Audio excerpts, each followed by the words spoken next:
It's on a loop. It's on a loop. Hold on.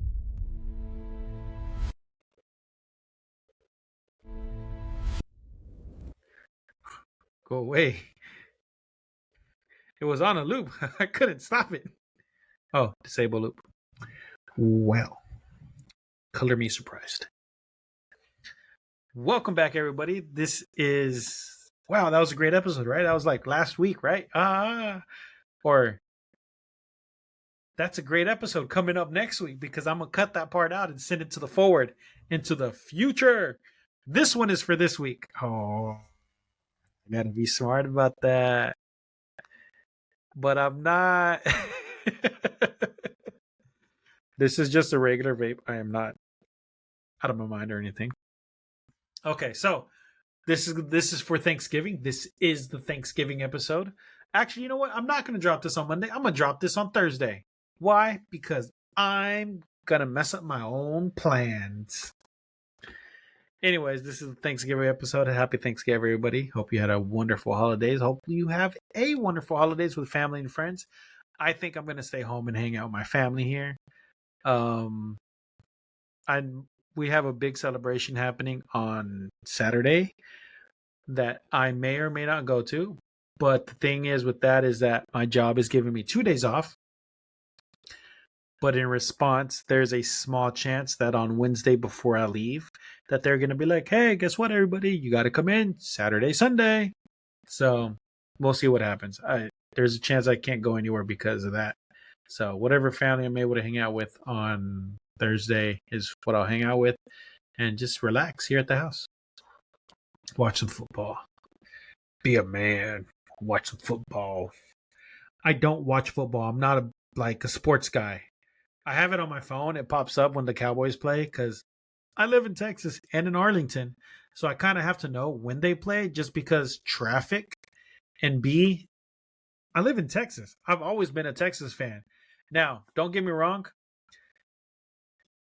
I'm not the kind of Cowboys fan that's like, this is our year. We're going to win. I'm like, I know the Cowboys. That game we're going to lose instantly. But that other game, there's a chance we're going to win that one. And people are always like, I thought you were a fan. I'm like, I am a fan. I've been a fan since I was a child. I just know when we're going to lose. I'm not going to hype myself up for nothing. And then people watch things like, yeah, we lost. But it was so close. No, it wasn't. We lost. What? But they've been surprisingly good this year. We won our last game. I watched it. It stayed tied for a very long time. And then we won.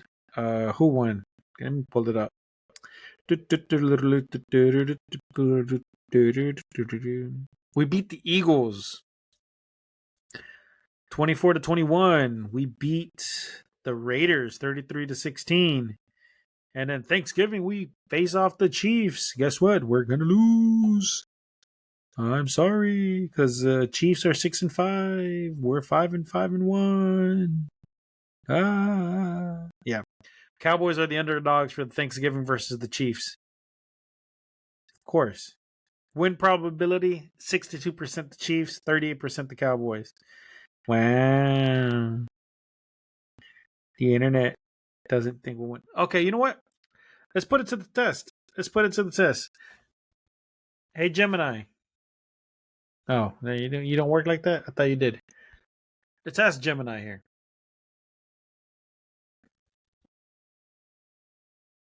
Hey, Gemini. What the fuck? It's already thinking. I didn't ask the question. Hello? It's great to hear from you. I'm Gemini. I'm here to be your thought partner. Whether you need help brainstorming ideas, solving a complex problem, Okay, shut up. Anyways, who do you think is going to win, the Cowboys or the Chiefs on the Thanksgiving game?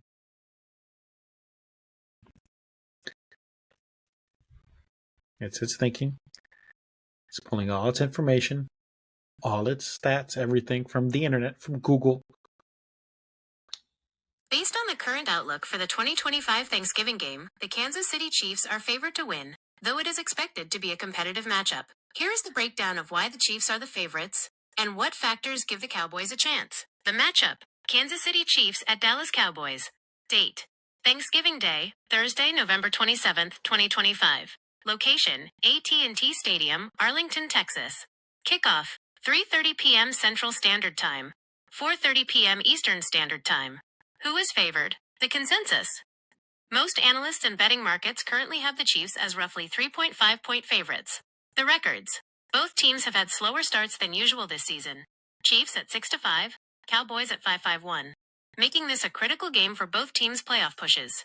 Key factors to watch. Quarterback bat. That's enough of that, right?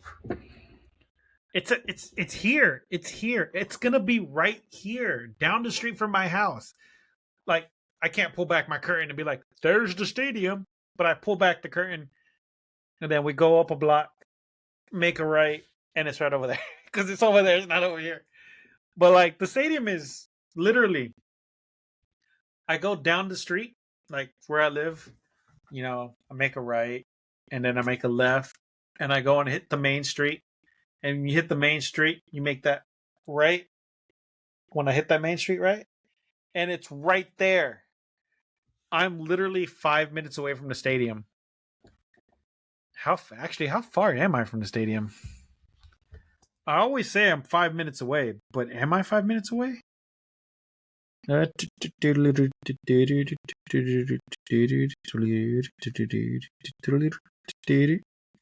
Stadium directions. I'm not going to show y'all where I live. Just to the stadium. I am literally 5 minutes away. The greener route is 6 minutes. It adds a minute. How's that greener?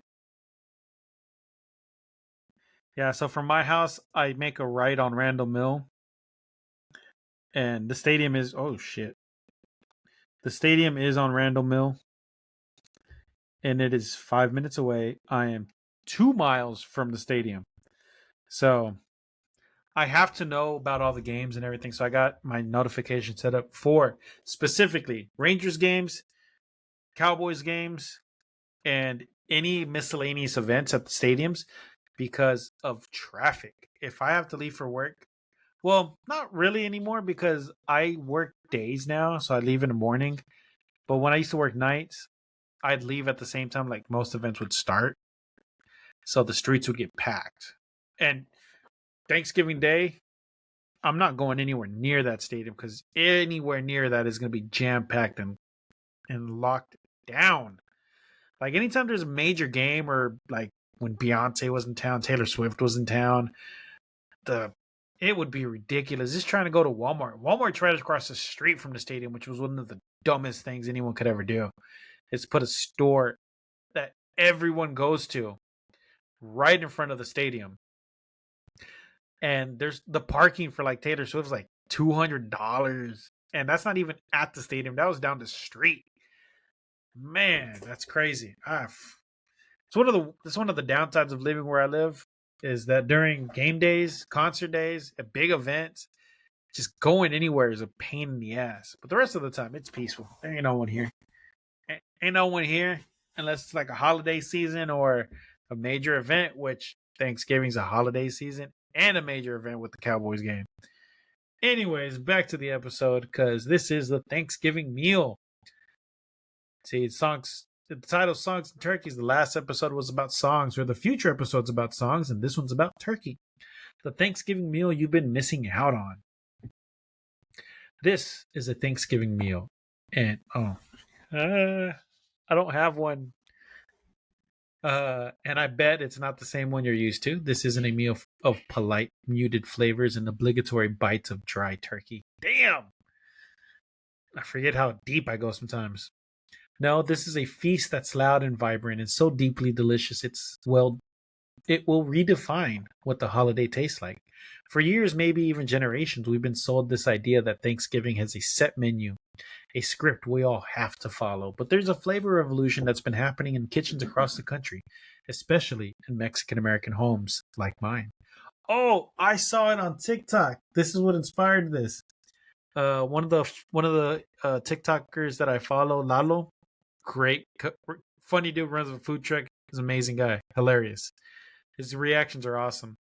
But he showed a video of someone's mom or grandma covering a turkey with mole. Oh my god, I love mullet, and turkey mullet sounds delicious. I want to try it. Maybe I will. I don't know.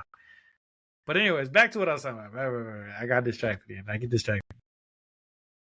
This is a story of how we traded tired traditions for incredible flavor and how we created a Thanksgiving that truly feels like a celebration. It all started with a question my abuela asked about 20 years ago. Damn. Again, these are stories, people. Not all directly related to me. I look so young. 20 years ago. How old would I have been 20 years ago? 17, 18. The hell is that? Hold on. Hello?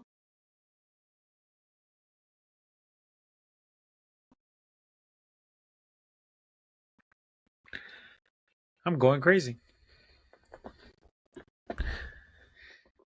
She was staring at another one of those perfectly fine, but let's be honest, boring golden brown turkeys on the table.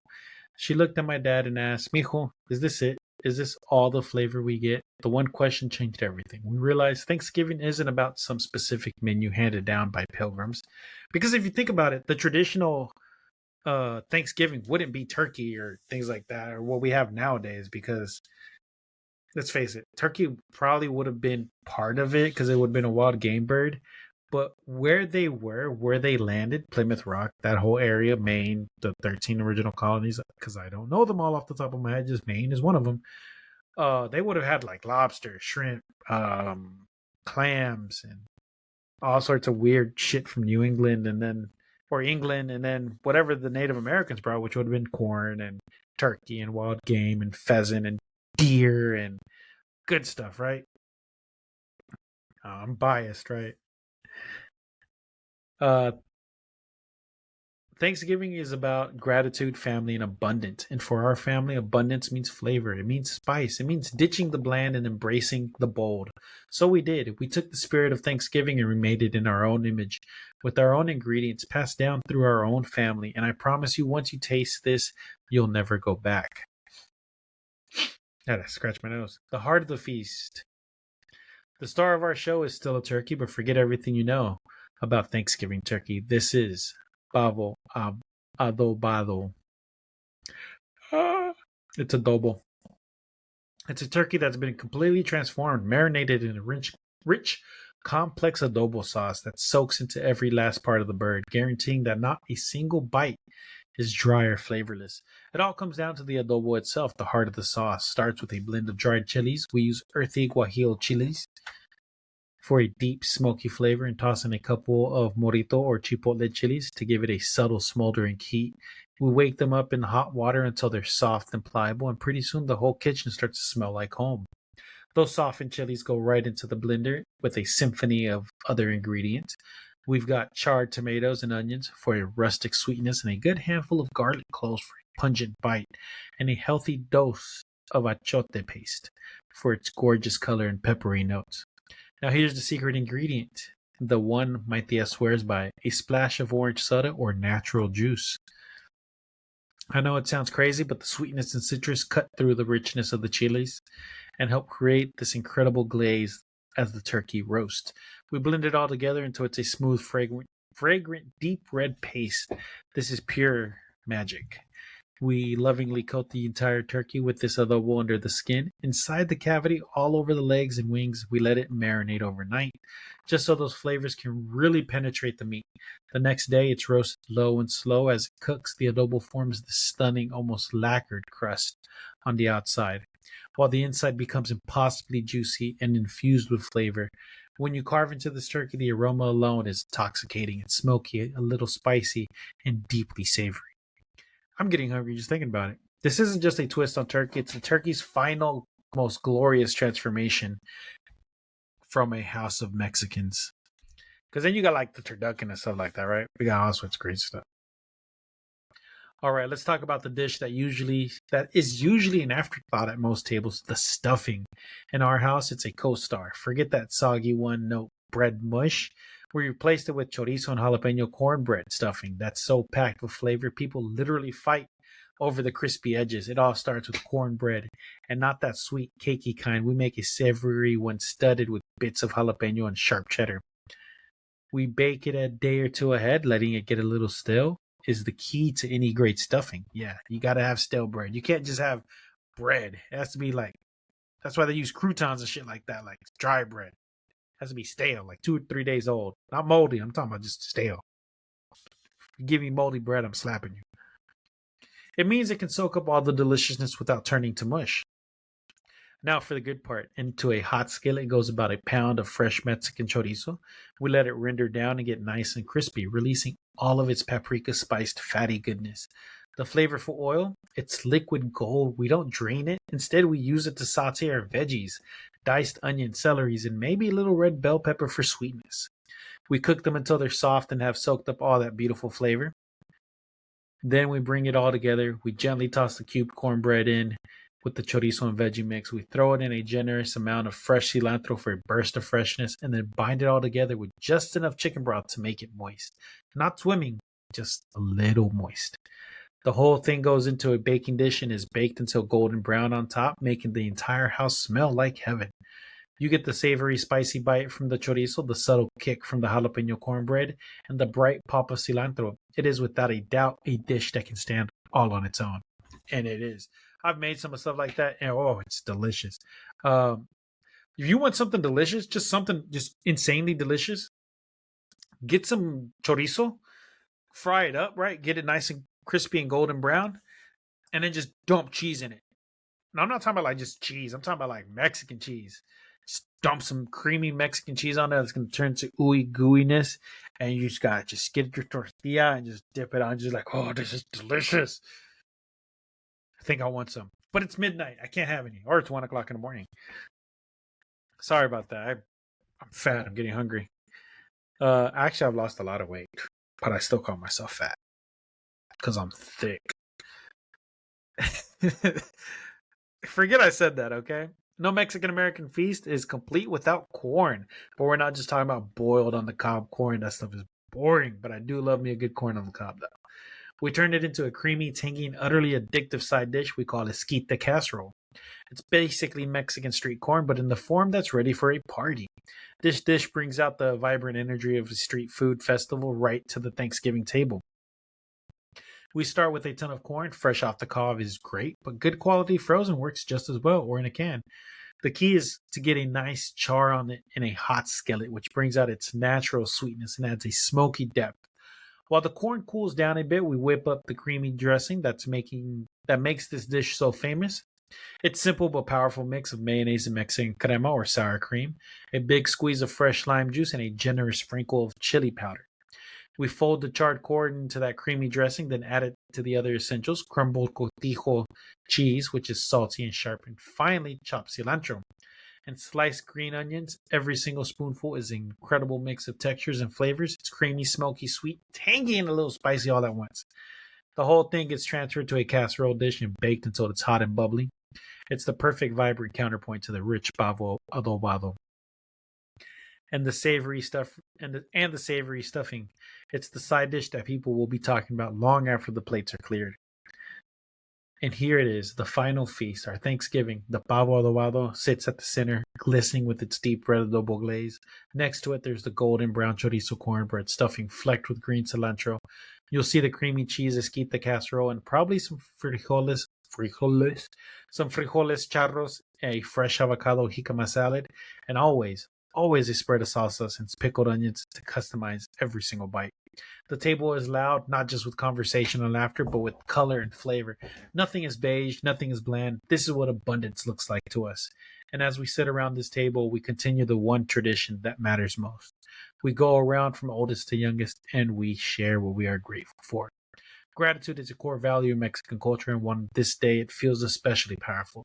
We give thanks for our family and friends and our health, and for the freedom to create traditions that we feel authentic to who we are. We honor our heritage not by sticking to rigid set rules, but by infusing our lives and our food with the joy, love, and vibrancy of our culture. This meal is more than just a collection of recipes. It's our story on a plate. It's a testament to the idea that traditions aren't meant to be relics frozen in time. They're meant to be alive, to be added to, and to be passed down with new layers of meaning.